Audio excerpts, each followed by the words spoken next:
Hello student, welcome back to my channel Shivam study knowledge. Student, इस video में class 12 नागरिक शास्त्र के जितने भी स्टूडेंट हैं और 1 मार्च 2025 की बोर्ड एग्जाम में नागरिक शास्त्र सिविक्स का पेपर देने वाले हैं, तो हम उन सभी स्टूडेंट के लिए लेकर आए हैं एक ऑफिशियल मॉडल पेपर जो आपके इस बार 1 मार्च को पूछा जाएगा। ये एक रियल पेपर है आप सभी के लिए स्टूडेंट, यहाँ पर आप देख सकते हैं। और इस पेपर का मैं पूरा सोल्यूशन आप लोगों को देने वाला हूँ। तो जितने भी स्टूडेंट इस बार 1 मार्च को पेपर देने वाले हैं और उनका टारगेट है नागरिक शास्त्र में 95% का, तो आज के इस वीडियो को शुरू से लेकर लास्ट तक जरूर देखिएगा। 100% रियल पेपर है और इसमें बताए गए सभी क्वेश्चंस आप लोग तैयार करके जाइएगा। 1 मार्च के पेपर में आप लोग को देखने को मिल जाएगा ये सभी क्वेश्चन, तो वीडियो को लास्ट तक जरूर देखिएगा। जितने भी स्टूडेंट पेपर देने वाले हैं तो एडमिट कार्ड आप लोगों को एग्जाम में लेकर जाना है, अनुक्रमांक यहाँ पर लिख लेना है, नाम लिख लेना है। 2025 1 मार्च को पेपर है नागरिक शास्त्र का आप सभी का। पेपर कोड मेरे प्यारे बच्चे यहाँ पर आप देख सकते हैं 328 जी के पेपर कोड है जो कि आपको कॉपी में लिखना है। समय आपको दिया जाएगा 3 घंटा 15 मिनट।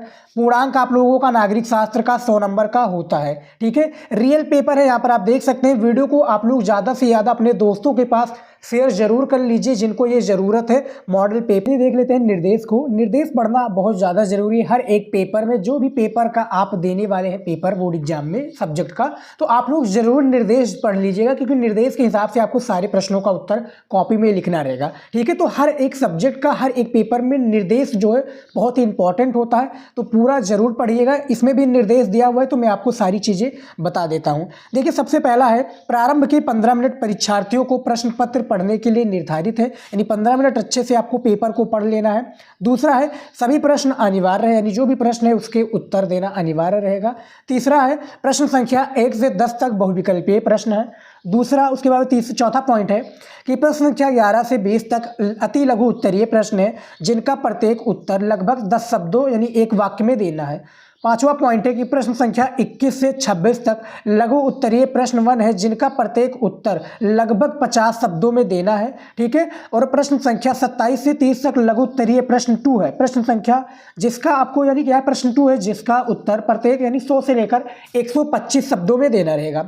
6 नंबर पॉइंट है प्रश्न संख्या 21 से 32 तक दीर्घ उत्तरीय प्रश्न है जिनका प्रत्येक उत्तर लगभग 250 शब्दों में देना है। और आखिरी है कि सभी प्रश्नों के निर्धारित अंक उनके सामने दिए गए हैं। तो ये जो निर्देश है यहाँ पर आप देख सकते हैं कि कौन सा प्रश्न कितने नंबर का होता है, ठीक है, और कौन कौन से होते हैं, कितने शब्दों में इसका आंसर देना रहता है, ठीक है। तो निर्देश में आपको सारी चीजें पता चल जाता है। तो सबसे पहला बहुविकल्पीय प्रश्न आएगा, यहाँ पर देख सकते हैं। वायरल पेपर है, आप सभी जानते ही हैं। तो नोट देखिए, नोट में कि निम्नलिखित 10 प्रश्नों में प्रत्येक के 4 विकल्प दिए हैं, इनमें से सही विकल्प चुनकर उसे अपने उत्तर पुस्तिका में लिखें, यानी जो भी राइट आंसर है उसको अपनी कॉपी में लिखना रहेगा। तो यहाँ पर देखिए बहुविकल्पीय का सबसे पहला क्वेश्चन दिया हुआ है कि निम्नलिखित में से कौन से देश को ब्लास्टिक गणराज्य के रूप से जाना जाता है, ठीक है। ब्लास्टिक जो गणराज्य के रूप में जाना जाता है वो कौन है, तो इनमें से आपका डी राइट आंसर हो जाएगा डियर स्टूडेंट। इनमें से सभी हो जाएगा आपका करेक्ट आंसर, ठीक है। तो पहले का डी आंसर बिल्कुल राइट है। अगला क्वेश्चन देखिए, यहाँ पर दिया हुआ है दूसरा क्वेश्चन कि निम्न में से सर्वप्रथम खुले द्वार की नीति अपनाई, तो किसने नीति अपनाई थी भैया, ये चीन ने अपनाई थी। तो दूसरे का ए ऑप्शन बिल्कुल सही हो जाएगा और 1 नंबर यहाँ पर भी आपको मिल जाएगा, ठीक है। अगला क्वेश्चन है यहाँ पर बहुविकल्पीय का कि निम्नलिखित में कौन से देश दक्षेस का सदस्य नहीं है, यानी कौन सा वो देश है निम्नलिखित में जो दक्षेस का सदस्य नहीं है। तो इनमें से आपका राइट आंसर कौन सा हो जाएगा, आपका तीसरे का सी विकल्प राइट आंसर हो जाएगा। म्यांमार हो जाएगा माय डियर स्टूडेंट इसका करेक्ट आंसर, ठीक है। ज़्यादा से ज़्यादा आप लोग भी बहुविकल्पीय क्वेश्चन तैयार कर लीजिए। चौथा क्वेश्चन दिया हुआ है संयुक्त राष्ट्र संघ की सालाना बजट में किस देश का योगदान सर्वाधिक है, ठीक है। तो सालाना बजट में किस देश का योगदान सर्वाधिक है ये आपको बताना है। तो आपका चौथे का ए विकल्प राइट आंसर हो जाएगा, संयुक्त राष्ट्र संघ हो जाएगा बिल्कुल करेक्ट आंसर, ठीक है। अगला क्वेश्चन है यहाँ पर 5 नंबर, देखिए 1992 में पृथ्वी सम्मेलन कहाँ हुआ था, ठीक है। तो 1992 में पृथ्वी सम्मेलन है ये कहाँ पर हुआ था, तो 5वें का सी विकल्प राइट आंसर हो जाएगा, ब्राजील हो जाएगा माय डियर स्टूडेंट बिल्कुल correct answer. Rio de Janeiro में, यानी ब्राजील के रियो डी जनेरियो में 1992 में हुआ था। इसमें लगभग 195 से अधिक देशों ने भाग लिया था, ठीक है, और हजारों स्वयंसेवी ने भी भाग लिया था। ठीक है, ये सभी क्वेश्चंस आप लोग तैयार कर लीजिएगा। और शुरू में ही आप लोग देख सकते हैं स्टूडेंट की बहुविकल्पीय क्वेश्चन पेपर में पूछे जा रहे हैं। 6 नंबर क्वेश्चन है, महात्मा गांधी की हत्या कब की गई थी? तो महात्मा गांधी जी की हत्या है ये की गई थी 30 जनवरी 1948 को। कहाँ पर? दिल्ली के बिरला हाउस में। ठीक है, शाम के समय जब ये प्रार्थना करने गए थे तो दिल्ली के बिरला हाउस में इनकी नाथूराम गोडसे ने 3 गोली मारकर हत्या कर दी थी। 7 नंबर क्वेश्चन है यहाँ पर, देखिए कि भारत का प्रथम आम चुनाव कब हुआ? ठीक है, तो भारत का जो प्रथम आम चुनाव हुआ था ये कब हुआ था? ये आपका हुआ था 1952 में, 1951 और 52 के बीच में हुआ था। ठीक है, उसके बाद में 8 नंबर क्वेश्चन है कि प्रथम पंचवर्षीय योजना कब प्रारंभ की गई थी? तो प्रथम जो पंचवर्षीय योजना प्रारंभ 1951 में की गई थी। अगला क्वेश्चन है 9 नंबर यहाँ पर, भारत में किस पड़ोसी देश यानी भारत में किस पड़ोसी देश के साथ पंचशील समझौता किया हुआ है? तो पंचशील समझौता किन देशों के बीच किया हुआ था? वो आपका चीन हो जाएगा। तो 9 नंबर का ए ऑप्शन बिल्कुल सही हो जाएगा। अगला देखिए यहाँ पर 10 नंबर क्वेश्चन, वर्ष 1964 से 1966 तक भारत के प्रधानमंत्री कौन रहे?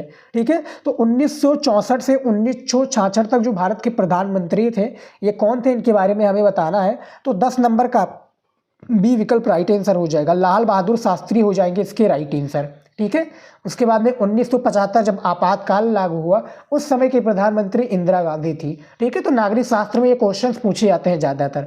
तो 10 हमारे जो बहुविकल्पीय क्वेश्चन था वो मैंने आप सभी को बता दिया है।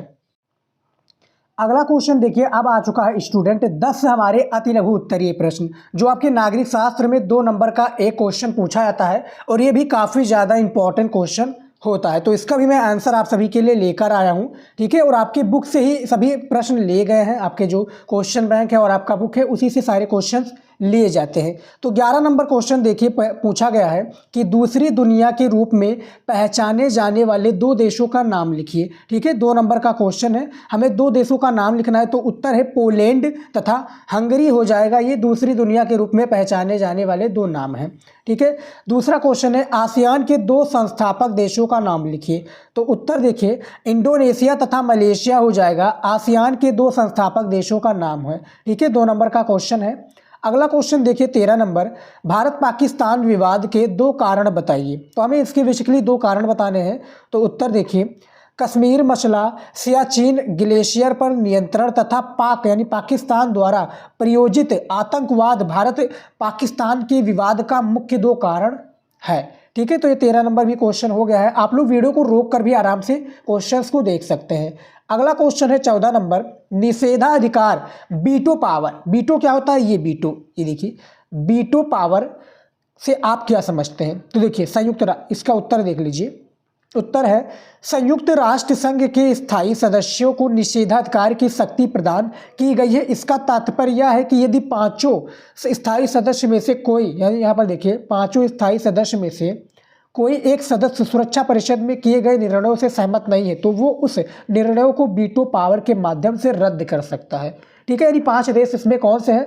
इसमें स्टूडेंट रूस है, ठीक है, यूएसए है, ठीक है, रूस अमेरिका, उसके बाद में कौन सा हो जाएगा? रूस अमेरिका ब्रिटेन, ठीक है, रूस अमेरिका ब्रिटेन, और उसमें 2 देश और हो जाएंगे, रूस अमेरिका ब्रिटेन, ठीक है, चीन आपका हो जाएगा, उसके बाद में एक और देश हो जाएगा फ्रांस हो जाएगा, या एक और देश शायद हो जाएगा। ठीक है, तो ये 5 देश हैं जिनको पास भैया क्या है? वीटो पावर है। ठीक है, तो कोई सहमत नहीं है, जो कि कोई यानी 5 देश में से कोई सहमत नहीं है तो वो वीटो लगाकर वो जो प्रस्ताव है वो रद्द कर सकता है। तो 14 नंबर क्वेश्चन का ये राइट आंसर है। अगला क्वेश्चन देखिए यहाँ पर 15 नंबर दिया हुआ है, सुरक्षा की अपारंपरिक धारणा की 2 पक्ष कौन से हैं, इनके बारे में बताइए। तो सुरक्षा के जो अपारंपरिक धारणा है इसके 2 पक्ष बताना है। उत्तर देखिए सुरक्षा की अपारंपरिक धारणा के 2 पक्ष, सबसे पहला है मानवता की सुरक्षा और दूसरा है विश्व सुरक्षा। ठीक है, दोनों पक्ष सुरक्षा के संदर्भ में खतरों की बदलती प्रकृति पर जोर देते हैं, यानी जो खतरों की बदलती हुई प्रकृति है इस पर ये जोर देते हैं। तो ये 15 नंबर क्वेश्चन का राइट आंसर है। अगला क्वेश्चन देखिए यहाँ पर 16 नंबर दिया हुआ है, पर्यावरण प्रदूषण के किन्हीं 2 कारणों का उल्लेख कीजिए। ठीक है, हमें पर्यावरण प्रदूषण के किन्हीं 2 कारणों का उल्लेख करना है। उत्तर देखिए सबसे पहला है शहरीकरण व औद्योगिकरण तथा दूसरा है वनों का विनाश। ठीक है, ये पर्यावरण प्रदूषण के किन्हीं 2 कारणों का उल्लेख किया गया है। अगला क्वेश्चन देखिए 17 नंबर पूछा गया है भारत में सर्वप्रथम कहाँ पर सार्वभौम वयस्क मताधिकार का सिद्धांत अपनाया गया है। ठीक है, ये 2 नंबर का क्वेश्चन है। उत्तर देखिए इसका, भारत में सर्वप्रथम सार्वभौम वयस्क मताधिकार का सिद्धांत अपनाया गया मणिपुर में। इस सिद्धांत के आधार पर जून 1948 में चुनाव के जरिए संवैधानिक राजतंत्र की स्थापना हुई।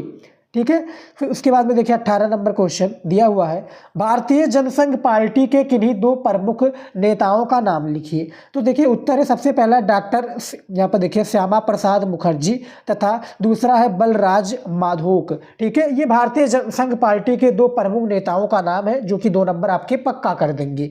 उसके बाद में देखिए अगला क्वेश्चन, देखिए 19 नंबर क्वेश्चन है, आज़ादी के समय हिंदुस्तान के सामने विकास के कितने मॉडल थे। तो उत्तर में देखिए आज़ादी के समय हिंदुस्तान के सामने विकास के 2 मॉडल थे। सबसे पहला है उदारवादी पूंजीवाद मॉडल। ये मॉडल यूरोप के अधिकांश हिस्सों और संयुक्त राज्य अमेरिका में अपनाया गया था। ठीक है, दूसरा है समाजवादी मॉडल। ये मॉडल सोवियत संघ ने अपनाया था, जो कि 15 गणराज्य थे ना, उन्होंने ही अपनाया था। तो 19 नंबर क्वेश्चन का भी राइट आंसर मैंने बता दिया है। अगला क्वेश्चन देखिए 20 नंबर क्वेश्चन, जो कि अति लघु उत्तरीय का आखिरी क्वेश्चन है इस पेपर में। ये सिर्फ 10 ही प्रश्न अति लघु उत्तरीय के पूछे जाते हैं पेपर में।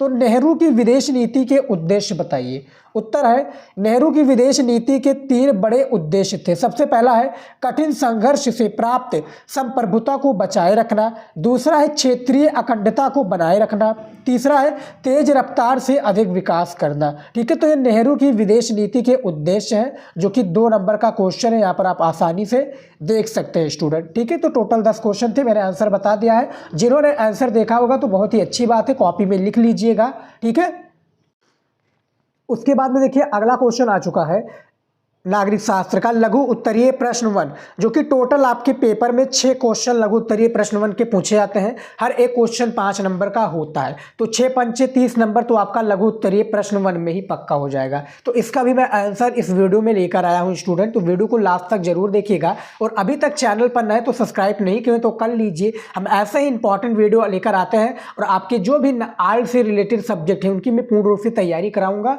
और अच्छे मार्क्स आप लोगों को बोर्ड एग्जाम में दिलाऊंगा। तो जितने भी क्वेश्चन बता रहा हूं तैयार कर लीजिए। ठीक है, और चैनल के साथ आप हमारी परिवार का हिस्सा बन जाइए। ठीक है, तो लघु उत्तरीय प्रश्न 1 में देखिए 21 नंबर क्वेश्चन दिया हुआ है, आसियान समुदाय के मुख्य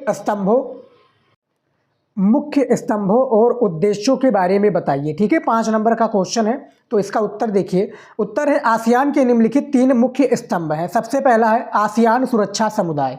ये आसियान देशों के मध्य विवादों को खत्म कराने और सैनिक टकराव तक न जाने की सहमति पर आधारित है। ठीक है, आसियान सुरक्षा समुदाय। दूसरा है आसियान आर्थिक समुदाय। इसका उद्देश्य आसियान देशों का साझा बाजार और उत्पादन आधार तैयार करना तथा इस इलाके के सामाजिक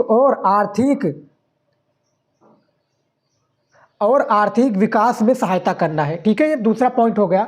तीसरा पॉइंट देखिए आसियान सामाजिक यानी सांस्कृतिक समुदाय, इसका अचोत्य, यहाँ पर देखिए अचोत्य आसियान दोनों देखिए देशों के बीच सामाजिक व सांस्कृतिक मेल मिलाप की स्थापना करना है। इसके अलावा आसियान समुदाय के निम्नलिखित उद्देश्य हैं। देखिए आसियान का मुख्य उद्देश्य आर्थिक विकास को आर्थिक जो विकास को तीव्र करना, और इसके द्वारा क्या है सामाजिक, यहाँ पर देखिए सामाजिक और सांस्कृतिक विकास प्राप्त करना है।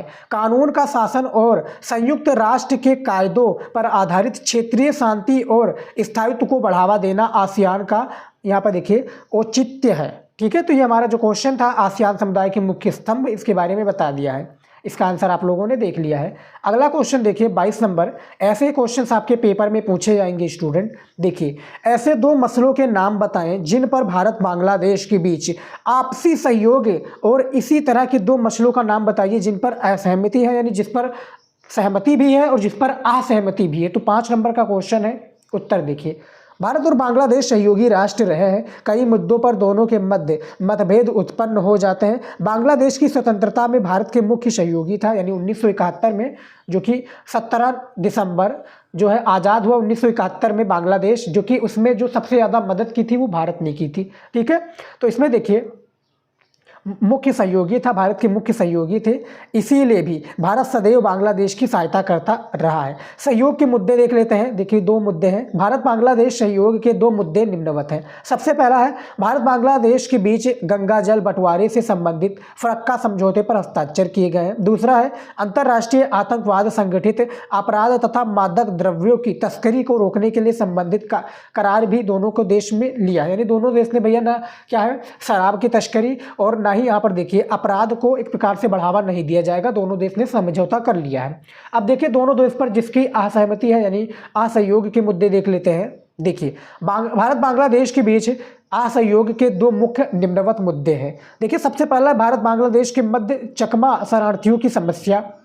दूसरा है भारत और बांग्लादेश यानी देखिए बांग्लादेश द्वारा पूर्वोत्तर के आतंकवादियों को अपने यहाँ पनाह देना और उन्हें प्रशिक्षण देना। पूर्वोत्तर क्या भैया, वहाँ के आतंकवादियों को यहाँ पनाह देना और उनके प्रशिक्षण देना असहयोग के मुद्दे हैं, जो कि सहयोग के मुद्दे भी मैंने बता दिया और असहयोग के भी मुद्दे मैंने आप सभी को बता दिया है। ठीक है, तो ये 22 नंबर क्वेश्चन था, यहाँ पर आप देख सकते हैं। अगला क्वेश्चन देखिए यहाँ पर 23 नंबर, जो कि लघु उत्तरीय प्रश्न 1 का है। विश्व स्वास्थ्य संगठन के विषय में आप क्या जानते हैं? ठीक है, ये 5 नंबर का क्वेश्चन है। हमें बताना है कि विश्व स्वास्थ्य संगठन के बारे में क्या जानते हैं। तो उत्तर देखिए विश्व स्वास्थ्य, यहाँ पर देखिए विश्व स्वास्थ्य संगठन यानी WHO वर्ल्ड हेल्थ ऑर्गेनाइजेशन, जिसका मुख्यालय जिनेवा स्विट्जरलैंड में आगे यहाँ पर बताया गया है। विश्व स्वास्थ्य संगठन की स्थापना 7 अप्रैल 1948 को हुई थी। इसका मुख्यालय जिनेवा में है। ये स्वास्थ्य कार्यों से संबंधित विश्व का सबसे बड़ा अभिकरण है। स्वास्थ्य से तात्पर्य केवल बीमारी या दुर्बलता की अनुपस्थिति न होकर पूर्ण शारीरिक, मानसिक तथा सामाजिक कल्याण की दशा से है। इस उद्देश्य की प्राप्ति हेतु ये संस्था अनेक कार्य करती है, जैसे राष्ट्रीय सरकारों की स्वास्थ्य सेवा सुदृढ़ करने में सहायता देना, फिर संकट काल में तकनीकी सहायता तथा सलाह देना, रोगों को दूर करने की योजनाएं बनाना तथा उन्हें कार्यान्वित करना आदि। ठीक है, WHO इसका फुल फॉर्म आप याद रखिए, वर्ल्ड हेल्थ ऑर्गेनाइजेशन। ठीक है, इसकी स्थापना कब हुई थी, पेपर में पूछा जाएगा, खासकर बहुविकल्पीय में। तो 7 अप्रैल 1948 बताइएगा। ठीक है, 5 नंबर आपको इस पर आसानी से दे दिया जाएगा बिना कुछ संकोच के।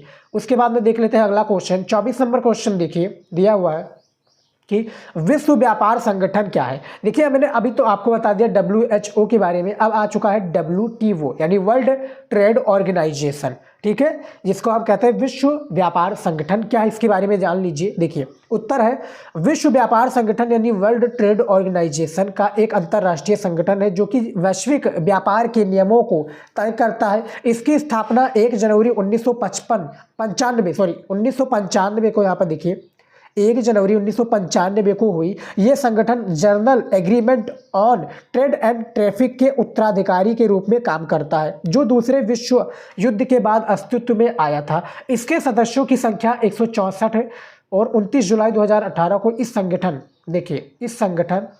में हर फैसला सभी सदस्यों की सहमति यानी 164 से अधिक देश शामिल हैं, सदस्यों से सहमति से किया जाता है। लेकिन अमेरिका, यूरोपीय संघ और जापान जैसी बड़ी आर्थिक शक्तियां संगठन में व्यापार के नियमों के इसी तरह बनाने में कायम हो गई हैं। ठीक है, तो ये भैया विश्व व्यापार संगठन के बारे में इसका परिभाषा भी मैंने बता दिया है।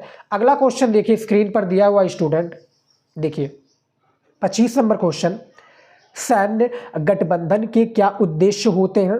किसी ऐसे सैन्य गठबंधन का नाम बताइए जो अभी मौजूद है। इस गठबंधन के उद्देश्य भी बताएं। ठीक है, तो ये 5 नंबर का क्वेश्चन है। आप प्रश्न को देख सकते हैं, थोड़ा आपको बड़ा प्रश्न लग रहा होगा, लेकिन ऐसे नहीं है। इसका जब आप आंसर देंगे तो इसके लिए आपको नंबर दिए जाएंगे। ठीक है, क्योंकि क्वेश्चन का आंसर आपका 5 नंबर का है और 5 नंबर के लिए आपको उत्तर भी लिखना पड़ेगा। तो इसका उत्तर देख लीजिए।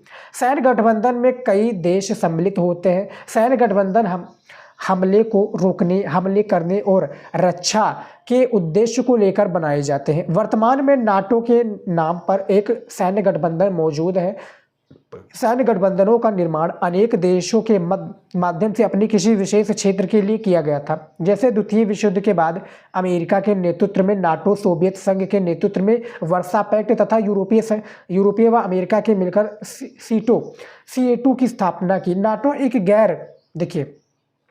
एक गैर साम्यवादी सैन्य गठबंधन है। नाटो में सबसे जो है नाटो में सबसे शक्तिशाली तथा केंद्रीय शक्ति अमेरिका रहा। नाटो की स्थापना 4 अप्रैल 1949 को की गई थी। ठीक है, तो नाटो में कितने देश हैं? लगभग 28 से 29 देश हैं। भारत को भी उसमें कहा था भैया शामिल कर दो, लेकिन भारत ने कहा भैया मैं गुट में निरपेक्ष रहूँगा और इसमें शामिल नहीं होऊंगा।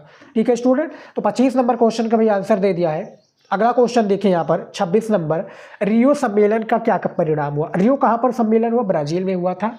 ठीक है, 1992 में यहाँ पर बताया गया है रियो सम्मेलन के क्या परिणाम हुए। तो इसका उत्तर देखिए, उत्तर है कि रियो सम्मेलन के निम्नलिखित परिणाम निकले। सबसे पहला है वैश्विक राजनीति के दायरे में पर्यावरण को लेकर एक सटीक रूप दिया। ठीक है, दूसरा है अवर कॉमन फ्यूचर रिपोर्ट छापी गई। तीसरा है विश्व के दक्षिणी हिस्से में औद्योगिक विकास की मांग अधिक प्रबल है और रिपोर्ट में इसी हवाले से चेतावनी दी गई। चौथा है उत्तरी देशों की मुख्य चिंता ओजोन परत में छेद तथा वैश्विक ताप वृद्धि को लेकर थी। ठीक है, ये 4 पॉइंट हो गया। अगला पॉइंट है पॉइंट नंबर कि जलवायु परिवर्तन, जैव विविधता और वानिकी के संबंध में कुछ नियम निर्धारित किए गए। इसमें एजेंडा 21 के रूप में विकास के कुछ अन्य स्वरूप भी जो प्रस्तावित किए गए हैं। तो ये 5 पॉइंट है यहाँ पर आप देख सकते हैं जो कि रियो सम्मेलन के परिणाम को बताते हैं। 5 नंबर का क्वेश्चन है। टोटल 6 क्वेश्चन था, मैंने बता दिया आपको 6 क्वेश्चन, जो कि इसका आंसर जब आप 50 शब्दों में दे देंगे तब जाकर आपको 5 नंबर पेपर में दिया जाएगा। स्टूडेंट काफ़ी इंपॉर्टेंट ये क्वेश्चन होते हैं, तो मैंने ये क्वेश्चन भी आपको बता दिया है। अब चलिए देख लेते हैं स्टूडेंट लघु उत्तरीय प्रश्न 2 को। ठीक है, अभी हमने लघु उत्तरीय प्रश्न 1 पढ़ा जिसके 6 क्वेश्चन थे 5 नंबर का। अब हमारा आ गया लघु उत्तरीय प्रश्न 2 जिसका आंसर आपको 100 से लेकर 125 शब्दों में हर एक प्रश्न का उत्तर देना है, जिसके लिए एग्जामिनर आपको 6 नंबर देगा और ये टोटल 4 क्वेश्चन पेपर में पूछे जाते हैं। ठीक है, तो यहाँ पर देखिए इसका भी मैं आंसर लेकर आया हूँ, पूरा मैं पेपर सोल्व करके बताऊँगा। वीडियो थोड़ा लंबा हो सकता है लेकिन वीडियो को लास्ट तक जरूर देखिएगा, आपके लिए फ़ायदेमंद साबित होगा। ठीक है, और पेपर में इसी तरीके से आपको आंसर लिखना रहेगा। यहाँ पर देखिए 27 नंबर क्वेश्चन दिया हुआ है कि रजवाड़ों की विलय में सरदार पटेल की भूमिका का संक्षेप में विवेचना कीजिए। ठीक है, 6 नंबर का क्वेश्चन है। उत्तर देखिए, देश की स्वतंत्रता के पश्चात सरदार वल्लभ भाई पटेल उप प्रधानमंत्री के साथ प्रथम गृह सूचना तथा रियासत विभाग के मंत्री बने। उन्होंने 562 छोटी बड़ी रियासतों का भारतीय संघ में विलीनीकरण करके भारतीय एकता का निर्माण किया। ठीक है, भारतीय एकता का क्या निर्माण किया। इन रियासतों में उड़ीसा, जो कि अब उड़ीसा में 23, नागपुर से 38, काठमांडू से 250 तथा बम्बई से अब मुंबई जो कि पंजाब जैसी रियासतें शामिल थी। भारत की ये रक्तहीन क्रांति थी। ठीक है, यहाँ पर देखिए देशी राज्यों के, यहाँ पर देखिए देशी जो कि राज्यों के एकीकरण की समस्या, देश की एक समस्या, देखिए देश की यहाँ पर क्या दिया हुआ है कि देश के एकीकरण की समस्या सरदार पटेल बिना खून खराबे की बड़ी खूबी से हल किया। देशी राज्यों में राजकोट, जूनागढ़, बहालपुर, बड़ौदा, कश्मीर, हैदराबाद को भारतीय महासंघ में सम्मिलित करने में सरदार पटेल को कई यहाँ पर देखिए पेचीदगियों का सामना करना पड़ा। ठीक है, उसके बाद में देखिए यहाँ पर सामना करना, तत्कालीन प्रधानमंत्री जवाहरलाल नेहरू ने कश्मीर को यह कहकर अपने पास रख लिया कि यह समस्या एक अंतर्राष्ट्रीय समस्या है। भारत के भू राजनीतिक एकीकरण में केंद्रीय भूमिका निभाने के लिए सरदार वल्लभ भाई पटेल को भारत का, यहाँ पर देखिए विस्मार्क और लौह पुरुष की भी कहा जाता है, यानी लौह पुरुष के नाम से किसको जाना जाता है? सरदार पटेल को। तो ये पहला क्वेश्चन जो था जो कि लघु उत्तरीय प्रश्न 2 का था, इसका आंसर मैंने दे दिया, यहाँ पर आप देख सकते हैं। ठीक है, उसके बाद में देखिए अगला क्वेश्चन यहाँ पर 28 नंबर, निम्नलिखित में से संक्षिप्त टिप्पणी लिखिए भारत की परमाणु नीति पर। ठीक है, हमें किस पर संक्षिप्त टिप्पणी लिखना है डियर स्टूडेंट? भारत के परमाणु नीति पर। ठीक है, तो इसका उत्तर देखिए, सबसे पहला है भारत ने परमाणु नीति में सैद्धांतिक तौर पर यह बात स्वीकार की है कि भारत अपनी रक्षा के लिए परमाणु हथियार रखेगा, लेकिन इन हथियारों का पहले प्रयोग नहीं करेगा। यानी भैया सुरक्षा के लिए तो परमाणु हथियार है मेरे पास, लेकिन कोई देश हमारे ऊपर जब परमाणु हथियार का प्रयोग करेगा तब हम उसके देश के ऊपर करेंगे, लेकिन पहले नहीं करेंगे। तो ये भैया भारत का पहला पक्ष है। दूसरा है भारत निशस्त्रीकरण के प्रति वचनबद्ध है ताकि परमाणु हथियार से मुक्त विश्व की रचना हो सके। ठीक है, तीसरा है पंडित नेहरू ने आधुनिक भारत बनाने के लिए विज्ञान और तकनीकी को हमेशा प्रोत्साहन दिया। उदाहरण 1940 में डॉक्टर होमी जहांगीर भाभा के निर्देशन में परमाणु कार्यक्रम के लिए प्रयास किए गए। चौथा है भारत परमाणु हथियार के विरुद्ध था, अतः महाशक्तियों के साथ परमाणु निशस्त्रीकरण पर जोर दिया। भारत ने एनपीटी, या देखिए एनपीटी नॉन प्रोलिफरेशन ट्रीटी कुछ नाम है, ठीक है, एनपीटी परमाणु उपसार संधि को हमेशा भेदभावपूर्ण माना और इस पर हस्ताक्षर करने के लिए मना कर दिया। यहाँ पर देखिए पांचवा पॉइंट है, देखिए कि मई 1974 में या 5 मई 1974 में भारत ने जब अपना पहला परमाणु परीक्षण किया तो इसे उसने शांतिपूर्ण परीक्षण करार दिया और परमाणु शक्ति को केवल शांतिपूर्ण उद्देश्यों को पूरा करने के लिए प्रयोग करने पर जोर दिया। ठीक है, तो ये 5 पॉइंट थे जो कि भाई भारत के परमाणु नीति को दर्शाते हैं। यहाँ पर आप इसका आंसर देख सकते हैं, स्टेप बाय स्टेप करके वीडियो को रोककर आप देख सकते हैं स्टूडेंट, कोई इशू नहीं है, बस आपको समझना आना चाहिए। अगला क्वेश्चन देखिए यहाँ पर, जो कि 29 नंबर क्वेश्चन दिया हुआ है। देखिए कि पृथ्वी पर्श की समाप्ति पर प्रकाश डालिए। ठीक है, तो उत्तर देखिए, सरकार ने देशी रियासतों का विलय भारतीय संघ में करने से पहले ये आश्वासन दिया था कि रियासतों के तत्कालीन शासक परिवार को यहाँ पर देखिए निश्चित मात्रा में निजी संपदा रखने का अधिकार होगा, साथ ही सरकार की ओर उन्हें कुछ विशेष भत्ते भी दिए जाएंगे। ये दोनों चीज़ें यानी शासक की निजी संपदा और भत्ते इस बात का आधार मानकर तय की जाएगी कि जिस राज्य का विलय किया जाना है उस विस्तार, राजस्व और क्षमता कितनी है। इस व्यवस्था को पृथ्वी पर्श कहा गया। ठीक है, क्या कहा गया? पृथ्वी पर्श कहा गया। रियासतों के विलय के समय राजा महाराजाओं के देखो को दी, यहाँ पे देखिए राजा महाराजाओं को दी इस विशेष सुविधा की कुछ खास आलोचना नहीं हुई। उस समय देश की एकता अखंडता का लक्ष्य ही प्रमुख था। ठीक है, तो जो 29 नंबर क्वेश्चन था इसका आंसर आप देख सकते हैं कि पृथ्वी पर्श की समाप्ति पर प्रकाश डालिए। क्वेश्चन पूछा गया था, इसका आंसर दे दिया है मैंने। अगला क्वेश्चन देखिए यहाँ पर 30 नंबर, जो कि बहुत इंटरेस्टिंग क्वेश्चन है आप सभी के लिए। देखिए 30 नंबर क्वेश्चन क्या दिया हुआ है कि 1975 में आपातकाल की घोषणा संविधान के किस अनुच्छेद के अंतर्गत की गई थी? इसके कारण, यहाँ पर देखिए ये देखिए, इसके कारण प्रभाव की व्याख्या कीजिए। 3 नंबर आपको दिए जाएंगे, यहाँ तक आपको दिए जाएंगे 3 नंबर, फिर इसके प्रभाव और कारण के बारे में आपको 3 नंबर दिया जाएगा। तो टोटल 6 नंबर का आपका लघु उत्तरीय प्रश्न 2 का आंसर तैयार हो जाएगा। तो इसका आंसर देखिए, उत्तर देखिए 25 जून 1975 को संविधान का अनुच्छेद 52 के अंतर्गत आपातकाल की घोषणा की गई। ठीक है, देखिए इसके निम्नलिखित प्रभाव है। सबसे पहला, सरकार ने हड़ताल प्रदर्शनों को, धरनों तथा जुलूसों पर प्रतिबंध लगा दिया। सरकार ने अनुमति प्राप्त की बिना, यहाँ पे देखिए कि बिना किसी प्रकार का प्रदर्शन आदि संभव ना था, यानी सरकार की अनुमति से भैया कोई भी प्रदर्शन आप नहीं कर सकते थे। दूसरा है, जन सामान्य के नागरिक अधिकार निलंबित कर दिए गए। मौलिक अधिकारों, ठीक है, यहाँ पे देखिए मौलिक अधिकारों को लागू करवाने के उद्देश्य से अब कोई नागरिक यहाँ पर देखिए न्यायालय का सहारा नहीं ले सकता। तीसरा है, भारतीय राजनीति प्रणाली का संगठनात्मक स्वरूप यहाँ पर देखिए एकात्मक स्वरूप से परिवर्तित हो गया और संपूर्ण भारत के प्रशासन पर केंद्र सरकार का नियंत्रण स्थापित हो गया। राज्यों की स्वायत्तता समाप्त हो गई थी। चौथा है, समाचार पत्रों से, यहाँ पर देखिए ये थोड़ा मैं फास्ट बोल रहा हूँ स्टूडेंट, क्योंकि आपको बैकग्राउंड में काफ़ी सारी आवाज़ सुनाई दे रही होगी, तो इसीलिए क्या कोई वर्ड आपको गलत नजर आ गया होगा मेरी बातों से, तो प्लीज़ इसको इग्नोर कीजिएगा, क्योंकि आप स्क्रीन पर आप देखते चलिएगा। समाचार पत्रों पर यहाँ पर देखिए सेंसरशिप लागू कर दी गई और उन्हें आदेश दिए गए कि कुछ भी छापने से पहले सरकार की स्वीकृति ले, यानी उनकी अनुमति ले। इससे प्रेस की स्वतंत्रता समाप्त हो गई। पाँचवा, सरकार ने बहुत से दलों तथा समूहों पर प्रतिबंध लागू कर दिया। RSS तथा जमायते इस्लामी गैर कानूनी घोषित कर दिया गया और प्रमुख विपक्षी दलों के नेताओं तथा कार्यकर्ताओं की बंदी बना लिया गया। ठीक है, क्या हुआ था, 2 साल के लगभग ये आपातकाल लागू हुआ था, यानी सरकार किसी की नहीं थी। समझ में आ गया। उसके बाद में देखिए अब आ चुका है दीर्घ उत्तरीय प्रश्न, जो कि टोटल आपके कितने 2 क्वेश्चन का आंसर हमें देना होता है पेपर में। 31 नंबर क्वेश्चन है कि द्रविड़ आंदोलन भारत के क्षेत्रीय आंदोलनों के सबसे ताकतवर आंदोलन था, समझाइए। 8 नंबर का क्वेश्चन है, 250 शब्दों में आपको इसका आंसर देना रहेगा। ठीक है, अथवा दिया हुआ है कि भारतीय विदेशी नीति के प्रमुख निर्धारक तत्वों का विश्लेषण कीजिए। या 32 नंबर क्वेश्चन दिया हुआ है कि स्वतंत्रता के पश्चात भारत की प्रमुख चुनौतियों के समाधान के लिए क्या उपाय किए गए। अथवा करके पूछे गए हैं कि चीनी अर्थव्यवस्था के उत्थान के लिए उत्तरदायी कारकों का उल्लेख कीजिए। तो टोटल 4 क्वेश्चन है, पेपर में आपको 2 ही क्वेश्चन करना है, लेकिन फिलहाल आप चारों क्वेश्चन का आंसर बुक में मिल जाएगा, तैयार कर लीजिएगा।